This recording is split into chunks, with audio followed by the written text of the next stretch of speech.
నేను ఎలాగైనా మా అత్తని కాపాడుకుంటాను స్వామీజీ అని చెప్పేసి సింధూర అయితే ఇక పూజకు సిద్ధమవుతూ ఉంటుంది. ఇక్కడ చెంచలమ్మ కోసం చాలా ఆత్రయపడుతూ ఉంటారు వీళ్ళు. నేను చేసేది ఏమైనా విషం ఎక్కకుండానే, కానీ తన ప్రాణాలకు నమ్మకం చెప్పలేను అని పూజారి గారు చెప్తారు. ఇక సింధూర అక్కడ కొలంలో ఉన్న నీళ్లు తీసుకొచ్చి స్వామికైతే అభిషేకం చేస్తూ ఉంటుంది. ఒక్కొక్క బిందె. చంటి అమ్మాయి గారు అని చెప్పేసి బాధపడుతూ ఉంటాడు. నేను కూడా సాయం చేయొచ్చా స్వామీజీ అంటే, లేదు ఎవరు చేయరాదు, ఎవరు మొక్కుకుంటే వాళ్ళే చేయాలి అని చెప్తాడు. ఇక సింధూర ఒక్కొక్క బిందె తెస్తూ ఉంటుంది. చెంచలమ్మని అలా చూపిస్తూ ఉంటారు. సింధూర అలా కొన్ని 100 బిందెల దాకా అయితే పోస్తూ ఉంటుంది. ఇక తనకు కాళ్ళకు రక్తాలు కారిపోతూ ఉంటాయి. అక్కడ ముళ్ళు అవి ఇవి కొట్టుకొని కాళ్ళకంతా రక్తాలు కారిపోయి నీరసించిపోతూ ఉంటుంది. సింధూర కింద పడబోతూ ఉండగానే చంటి అందుకుంటాడు.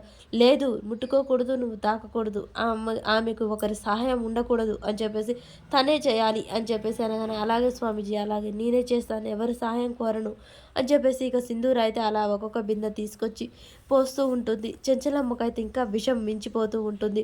స్వామీజీ చూడు, ఎవరు తాకినా ఎవరు ముట్టుకున్నా తనకు చేసిన వ్రతం ఫలితం దక్కదు అని చెప్పగానే చంటి దూరంగా జరుగుతాడు. సింధూర అలా కింద పడబోతూ మళ్ళీ తను శక్తి కూడగట్టుకొని తన అత్త బ్రతకాలి అనే ఆంక్షతోటైతే అలా ముందుకు సాగుతూనే ఉంటుంది. అలా అనుకోకుండా ఒక బిందె నీళ్ళు తీసుకెళ్ళి పోయబోతూ ఉంటుంది. ఇక సింధూర అలా ఒక్కసారిగా కళ్ళు తిరగడంతో అక్కడున్న దేవుని దగ్గర దీపం కాళ్ళకు తలిగి బోర్ల పడిపోతుంది. ఇక సింధూర కళ్ళు తిరిగి కింద పడిపోతూ ఉంటుంది. అపచారం అపచారం అని చెప్పేసి అక్కడ స్వామీజీ అందరూ అంటూ ఉంటారు. అమ్మాయి గారు లేవండి, ఒకసారి లేవండి, పూజా ఫలితం దక్కలేదు అని చెప్పేసి అక్కడ స్వామీజీలు అంటూ ఉంటారు. ఇక చెంచలమ్మ ప్రాణం విషమయమైపోతూ ఉంటుంది. ఈలోపు పుట్టలో నుంచి శ్వేతనాగ అయితే బయటికి వస్తుంది. అది చూసిన అఘోరాలు శంభో శంకర హర హర మహాదేవ శంభో శంకర్ అని చెప్పేసి అంటూ ఉంటారు. ఈలోపే శ్వేతనాగు అక్కడికి సింధూర దగ్గరికి వస్తూ ఉంటుంది. శ్వేతనాగు మళ్ళీ ఎన్నాళ్లకు చూసాం అని చెప్పేసి అక్కడ ఉన్న అఘోరాలంతా సంతోషపడుతూ ఉంటారు. ఇక సింధూర కళ్ళు తిరిగి స్పృహ లేకుండా పడిపోతూ ఉంటుంది. శ్వేతనాగు దగ్గరికి రాగానే చంటి గజగజ వణికిపోతూ అలా దండం పెడుతూ ఉంటారు. శ్వేతనాగు సింధూర దగ్గరికైతే వచ్చి కాటేస్తుంటుంది.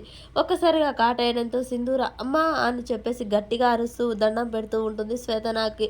కానీ శ్వేతనాగు ఏమి వీళ్ళ ప్రార్థన మందించకుండా అలాగ కాటేసి అయితే అక్కడి నుంచి వెళ్ళిపోతూ ఉంటుంది. అది చూసిన చంటి గజగజ వణికిపోతూ ఉంటాడు. సింధూరకి ఎప్పుడైతే కాటేశాడో సింధూరకు పెళ్లి జరుగుద్దన్న స్వామీజీకి ఈ నిజం తెలిసిపోతుంది. తన దృష్టికి తెలుస్తుంది.